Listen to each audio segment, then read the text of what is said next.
We're just a fundamentally different country today than we were 40 years ago, and most of you know these data, and it is pretty shocking, and you can't hear it enough. In 1972, we had 300,000 people in jails and prisons. Today, we have 2.3 million, with nearly 6 million people on probation and parole, under criminal justice control. And these data suggest that everything has changed. And I totally agree with Michelle's assessment that it's not just about crime. It's certainly not about that. It's about a broader political reality. And one of the things that we are dealing with is this phenomena of the politics of fear and anger. We've had politicians for 40 years preaching to everybody, be afraid and be angry. And when people are afraid and angry, they can actually reconcile themselves to violating basic human rights. Basic human dignity can be ignored. You look at every historical example of horrific abuse, genocide, the Holocaust. All of these institutions were created and sustained by a political vision, fueled by fear, sustained by anger. And when you listen to our politicians talking about the issues that we're trying to talk about today, they don't get anywhere near the truth. They get to this fear and anger dynamic. And what that has done is create a lot of casualties. And the casualties are the most vulnerable people in our society. 1996, we passed a Welfare Reform Act that actually allows states to bar people from public benefits, food stamps, housing, certain medical services if they have a prior drug conviction. In our lifetime, we have created a new caste of people in American society who I think of as our untouchables. These are people living beneath the public benefit system, mostly women with children, women having prior drug convictions. It's the poor. We have a criminal justice system that is incredibly wealth dependent. No matter how innocent you are, no matter how strong your alibi, no matter the fact that you didn't do anything wrong doesn't shield you from arrest, prosecution, conviction, and even long-term incarceration. Our system treats you better if you're rich and guilty than if you're poor and innocent. Wealth, not culpability, shapes outcomes. And so the poor are being destroyed by this era.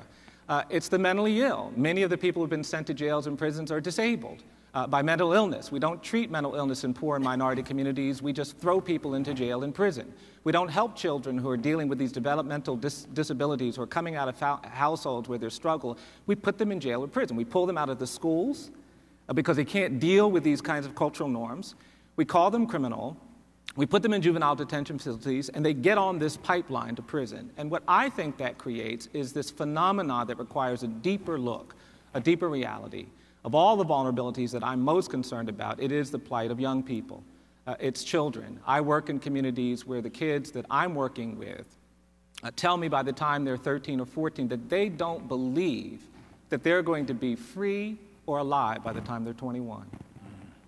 And there's never been a time in the African-American community's history where that was true, And it breaks my heart, but these kids will say to me when we start having truthful conversations, they say, Mr. Stevenson, I know I'm going to be in prison by the time I'm 21, or I'm going to be effectively dead, or dead from gun violence, or gang violence, or drug violence. And they tell me I have to go out here and get mine while I can. Mm-hmm. And that mindset, which is so rooted in hopelessness, cannot be intimidated. You can't pass tough laws to turn people around who already believe that their lives are going to be over by 21. You can't talk about programs in some kind of ethereal way. You actually have to engage these children, engage these communities, and fight that hopelessness with something hopeful. And one of our big challenges is that too few of us have hope about what we can do. And what I learned as a young child is, you won't buy what you can't sell. If you don't have hope, you can't give it to somebody who needs it. And so we have to find a voice of hopefulness to turn these things around. And so for us, it means challenging all of the problems that Michelle has outlined, ending the war on drugs, ending mass incarceration, but also ending this abusive punishment, this excessive punishment. We're the only country in the world that condemns children to die in prison. The United States is the only country in the world where 13-year-old children have been sentenced to die in prison, life imprisonment without parole.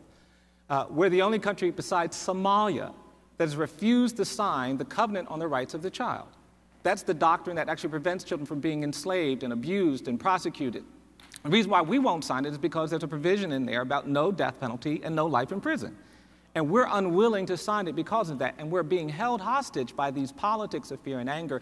So we do have to completely fundamentally reorient.